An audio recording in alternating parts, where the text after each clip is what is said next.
What's going on, folks? You're watching The Hungry Handgunner, and I have been using the same AR-15 for a very long time. You guys don't see me talk a whole lot about AR-15s, mainly because the couple I have are either custom built or a smorgasbord of parts. I can't really review them because they're not really anything you can get off the shelf in their current configuration. This, however, is. So I decided I wanted something a little bit more modern, a little bit more streamlined. Wanted to finally adopt the M-LOK technology and didn't really want to tear into an existing build. I wanted to kind of get something off the shelf, see how it would work, review it, and then run from there. So this is actually the Springfield Armory Saint Victor in this beautiful FDE color. Rifle is clear. These guns are for the money. Supposed to be pretty awesome. When I got the rifle, it was pretty much slick. It does have backup irons that come from the factory. I put the SIG Romeo 4 on there. I'm still trying to decide what direction I want to go. I put a little bit of forward grip to do a thumb over bore hold, and then a vertical grip down here so that you can hold the rifle like this. You can get a traditional vertical grip hold on it, or you can do the thumb over bore Chris Costa high speed low drag operator style. I'm not sure yet what's going to work best for me. I haven't had a rifle yet where I could go thumb over bore.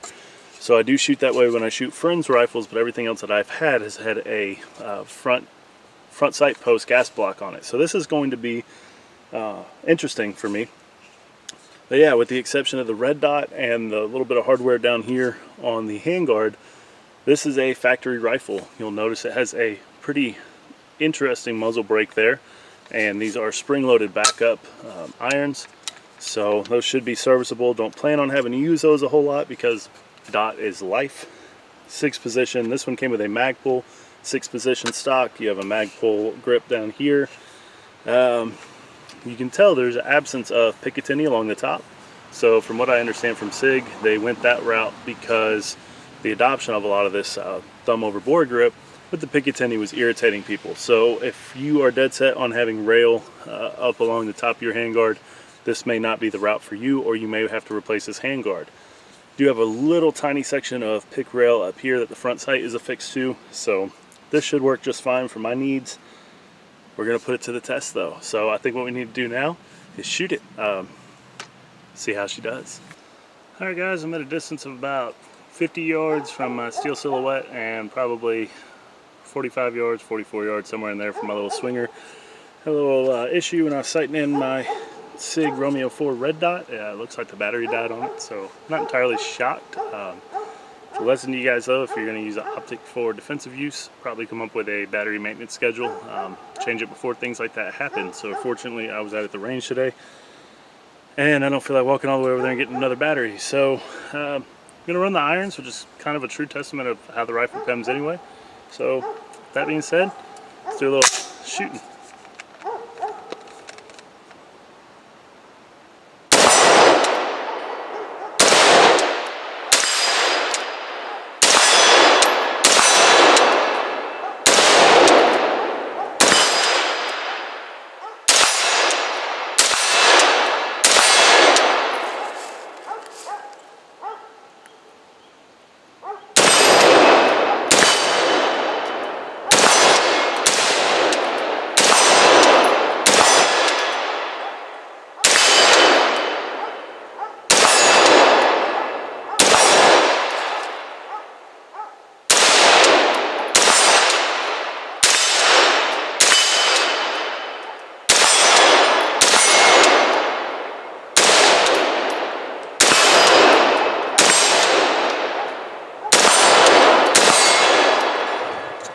And we're empty.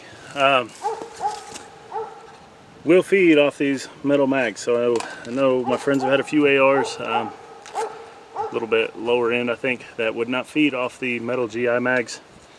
So this one does not appear to have that issue. I will say that was one mag through it, not really super rapid fire. The handguard's warm, not uncomfortable. I don't feel like I need gloves for it. And this muzzle brake, I can kind of see out of my peripherals, does a good job of directing that gas laterally and a little bit up. It's got 2 holes there at the top. Very flat shooting rifle, especially given how light it is. I would have expected a little bit more muzzle rise.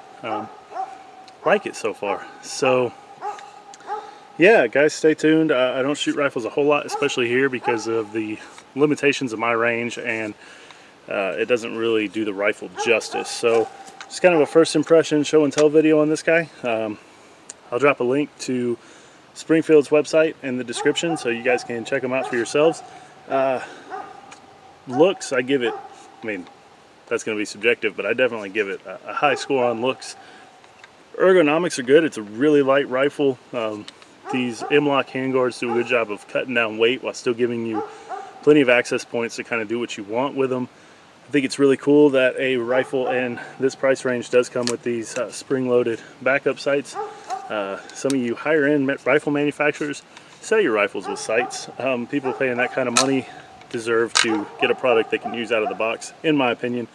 Yeah, a lot of us will run optics, but as evidence today, if I didn't have these backup sights and that optic went down, that is a whole other can of worms. I would have been up the creek without a paddle, but as you can see, still managed to get some good hits on target. Not at any crazy long distances, but good enough for home defense, if you will, or something like that. So that being said, guys, I'll also drop a link to the Sig Sauer M-LOK parts kit. It all comes in a kit, so you get the little stubby vertical grip, a couple different hand stops, little friction pads, things like that.